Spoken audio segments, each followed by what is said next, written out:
Hi friends, இப்போ நம்ம என்ன பார்க்க போகிறோம்னு பார்த்தீங்கன்னா மட்டன் குழம்பு தான் பார்க்க போகிறோம். அதுக்கு நான் வந்து 1/2 kg மட்டன் எடுத்திருக்கேன். ஃபஸ்ட்டு அந்த மட்டனை வந்து குக்கரில் போட்டுக்கலாம். நல்லா க்ளீனாக கழுவி குக்கரில் போட்டுக்கலாம்.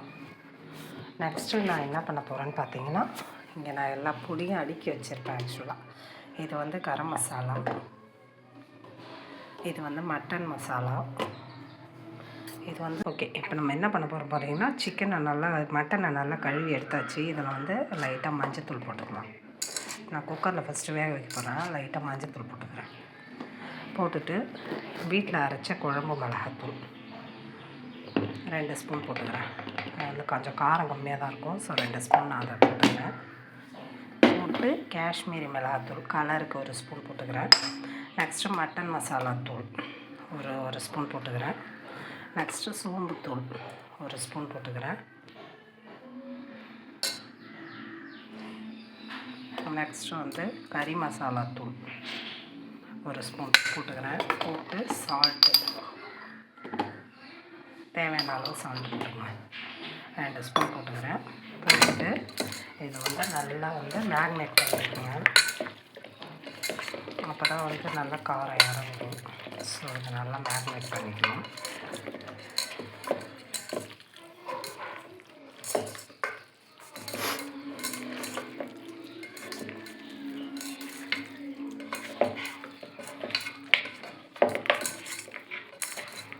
ஹாய் ஃப்ரெண்ட்ஸ், இப்போ நம்ம வேக வச்சு எடுத்தாச்சு.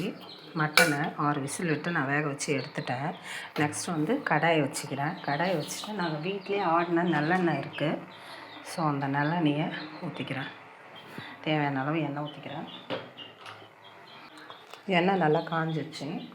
இப்போ பெருஞ்சீரகம், பட்டை, லவங்கம் எல்லாம் போட்டு பொரியிடும்.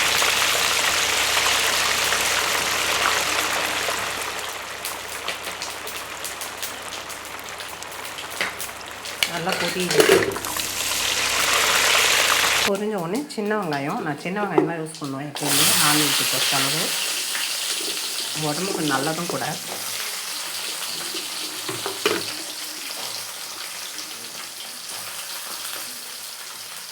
சின்ன வெங்காயம் போட்டுக்கலாம்.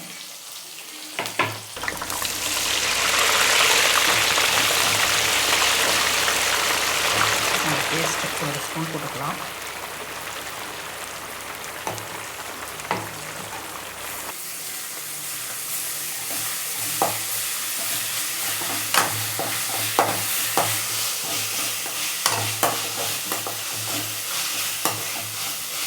ஒரு ஸ்பூன் இஞ்சி பூண்டு பேஸ்ட்டு போட்டு அரிஞ்சு வச்சுருக்க தக்காளியை நம்ம சேர்த்துக்கலாம்.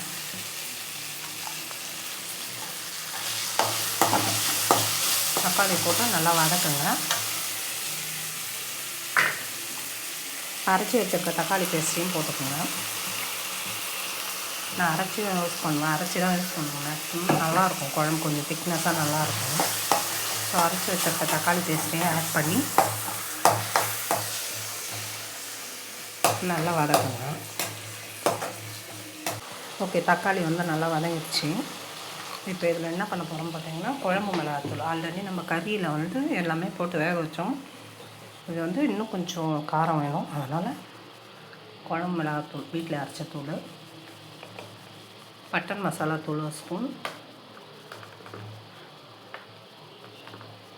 கறி மசாலா தூள் 1 ஸ்பூன் போட்டுக்கலாம். மல்லித்தூள் 1 ஸ்பூன் போட்டுக்கோங்க. போட்டு இதை நல்லா வதக்குங்க.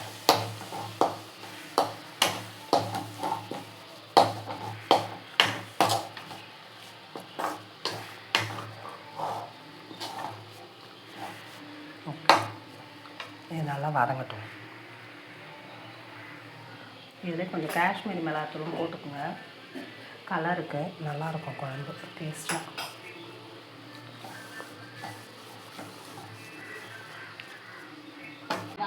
ஃபைனலாக நல்லா கொதிச்சிருச்சு. லாஸ்ட்டாக நல்ல செரிமானத்துக்காக இந்த சோம்புத்தூள் லைட்டாக போட்டுக்கோங்க. 1 ஸ்பூன் போட்டுக்கோங்க. நீங்கள் போல் ட்ரை பண்ணி பாருங்கள். குழம்பு நல்லா டேஸ்ட்டாகவும் இருக்கும், நல்லாவும் இருக்கும். ஸோ போட்டு 1 நிமிஷம் நல்லா தொழி விட்டுருங்க. குழம்ப நல்லாவே கட்டியாகவே சுண்டிடுச்சு மட்டன் குழம்பு. கலர்ஃபுல்லாகவும் இருக்குது. இந்த மாதிரி நல்லா தொழி விட்டுருங்க. ஒரு 2 நிமிஷம் கொதித்த உடனே அரைச்சி வச்சுருக்க தேங்காய் பால் மட்டும் விழுது போடாதீங்க, தேங்காய் பால் மட்டும் சேர்த்துக்கங்க, இன்னும் நல்லாயிருக்கும் குழம்பு டேஸ்ட்டாக. ஸோ தேங்காய் பால் ஊற்றிக்கங்க. ஊற்றிட்டு ஒரு 2 நிமிஷம் கொதிக்க